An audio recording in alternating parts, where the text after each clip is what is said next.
the government release all prisoners, release the curfew.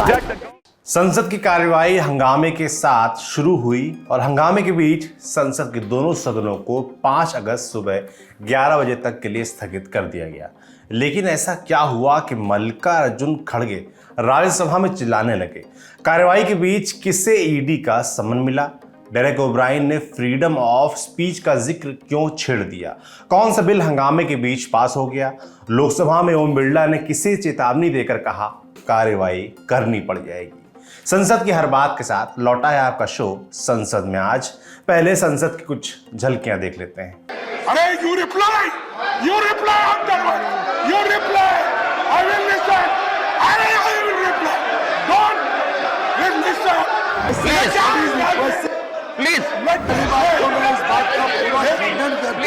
There shall be freedom of speech in parliament. This is my point today, sir.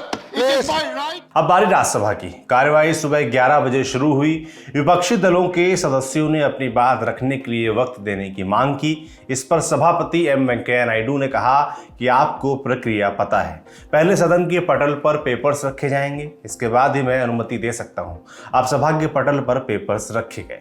Rajya Sabha में नेता प्रतिपक्ष मल्लिकार्जुन खड़गे को अपनी बात रखने का मौका दिया गया। मल्लिकार्जुन खड़गे ने सरकारी एजेंसियों के दुरुपयोग का आरोप लगाया, कहा कि विरोधी दलों को दबाने की हर तरह से कोशिश की जा रही है। इस बीच खड़गे के कमेंट पर सत्ता पक्ष की ओर से कमेंट किया गया तो स्थिति तनातनी की पैदा हो गई। मल्लिकार्जुन खड़गे को गुस्सा आ गया। क्या हुआ देखें। अभी मैंने नोटिस दी थी जो ये ऑटोनोमस बॉडीज का मिसयूज हो रहा है और विरोधी पार्टियों को दबाने के लिए हर कोशिश सरकार के ओर से की जा रही है। अरे you reply after you reply I will listen अरे I will reply don't listen you reply not admitted you it. reply I have not admitted anything. I am only hearing his observation. ये इसको video कौन बनाए?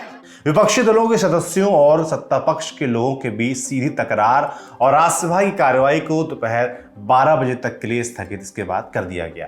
राज्यसभा की कार्यवाही प्रश्नकाल के साथ शुरू हुई। इस बीच हंगामा इतना कि सदस्यों के सवाल भी संबंधित विभाग के मंत्री सुन नहीं पाए। डॉक्टर जितेंद्र सिंह ने इसका जिक्र किया।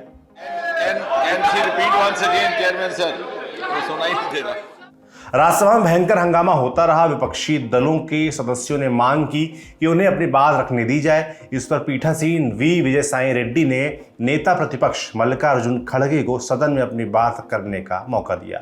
इसके बाद खड़गे ने क्या कहा सुनिए।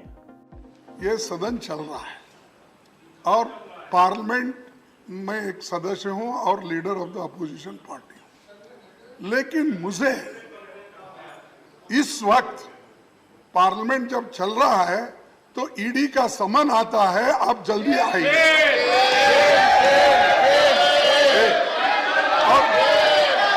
और दूसरी चीज Priyanka ji don't disturb, Priyanka ji don't disturb please. और मुझे 12:30 को मुझे जाना है क्योंकि मैं वो कानून के तहत मैं अवॉइड करना नहीं चाहता हूं, मैं कानून का पालन करना चाहता हूं। लेकिन इस वक्त ईडी बुलाना, मुझे समन करना जब पार्लियामेंट सदन है चल रहा है, क्या ये उचित है? एक और दूसरी चीज, पार्लियामेंट चलते वक्त ही कांग्रेस पार्टी के अध्यक्ष के घर को और राहुल जी के घर को नियरली आप बैठिए लोग जो दिल्ली पुलिस के लोग घेराव डाले हैं और घर को, और इस जगह इस तरीके से अगर हम चलेंगे, क्या डेमोक्रेसी हमारी जीवित रहेगी? क्या संविधान के तहत हम चलेंगे?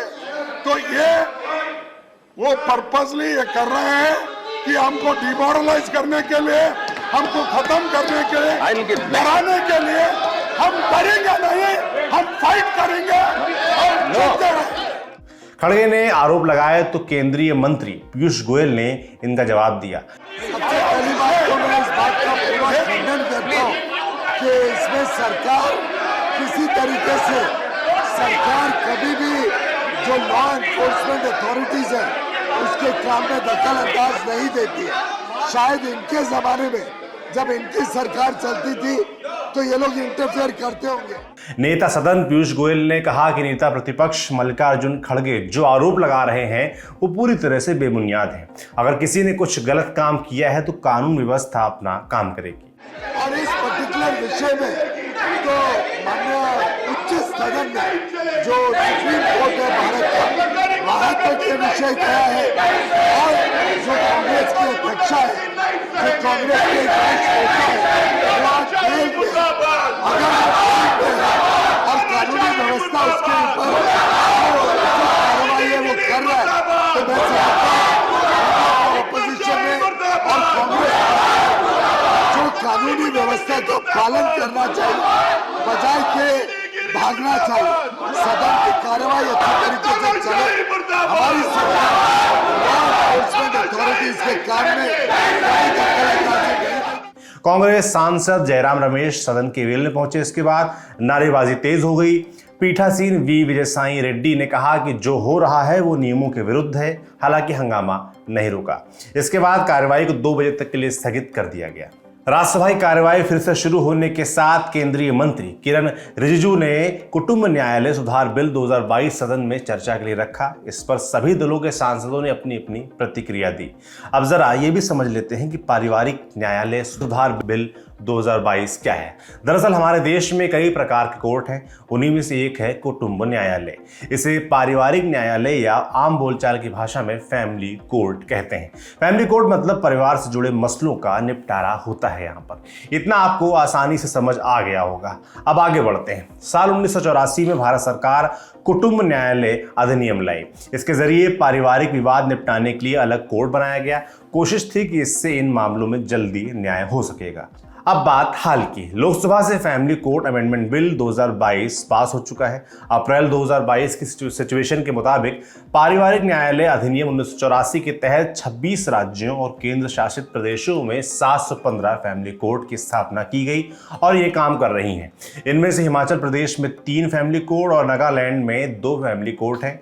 हिमाचल और नागालैंड में अधिनियम को लागू करने के लिए केंद्र सरकार ने अधिसूचना जारी नहीं की थी।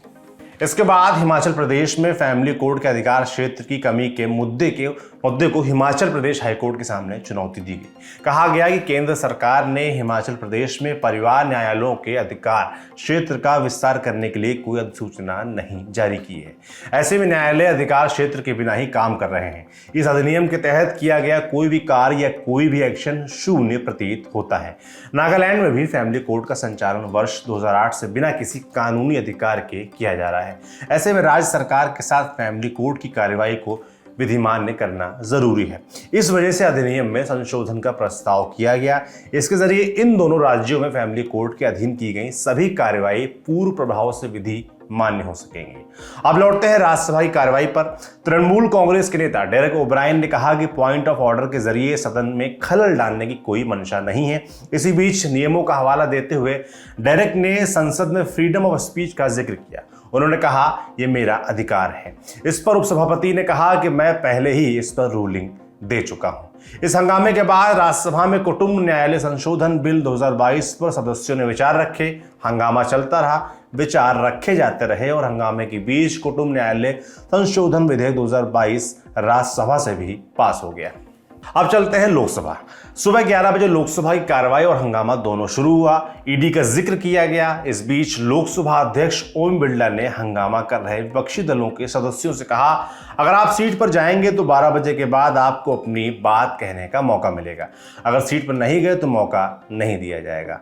हंगामे के बीच डॉक्टर निशिकांत दुबे ने रोड सेफ्टी को लेकर एयर बैग पॉलिसी पर सवाल पूछा।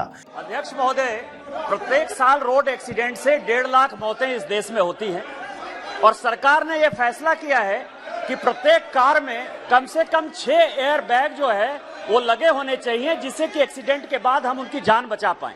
और इसका ड्राफ्ट नोटिफिकेशन का जो डेट है वो अक्टूबर 2022 है लेकिन अभी तक वो जारी नहीं हुआ है। ये अगस्त का महीना है। मेरा आपके माध्यम से सरकार से आग्रह है कि ये कब तक जो है ये नोटिफिकेशन जारी हो जाएगा।